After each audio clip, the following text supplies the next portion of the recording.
Le pont brisé. Il était une fois deux frères, Leandro et Milan, qui vivaient dans un petit village entouré de montagnes et de rivières. Depuis l'enfance, ils étaient inséparables. Mais en grandissant, une ombre s'installa entre eux, la jalousie. Leandro l'aîné était souvent applaudi pour sa sagesse, sa force et sa gentillesse. Tout le monde dans le village disait qu'il était un exemple. Milan, plus discret, se sentait toujours dans l'ombre de son frère.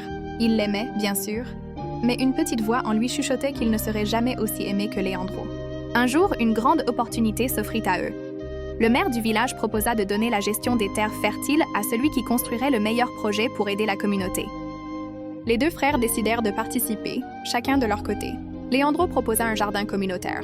Milan, de son côté, imagina un marché local pour encourager les petits producteurs. Mais au fond de lui, Milan espérait surtout surpasser son frère, peu importe la cause. Lorsque le maire annonça que les deux projets seraient réunis et gérés par Leandro pour son expérience, le cœur de Milan se brisa. Il se sentit trahi, invisible. Il coupa les ponts, refusa de parler à Leandro et s'isola. Quelques semaines plus tard, une grande inondation détruisit une partie du village. Leandro, sans hésiter, courut aider tout le monde. Il arriva devant la maison de Milan, qui avait été en grande partie inondée. Sans réfléchir, Leandro plongea dans l'eau boueuse pour sauver son frère. Milan, touché, pleura. « Pourquoi tu fais ça après tout ce que j'ai ressenti contre toi ?» Leandro répondit simplement « Parce que tu es mon frère. » Rien n'est plus fort que ça. À partir de ce jour, Milan comprit que la jalousie ne construisait rien.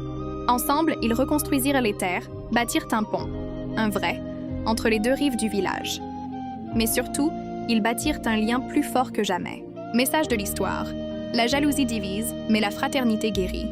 Il n'y a pas de plus grande force que celle de s'aimer malgré les blessures.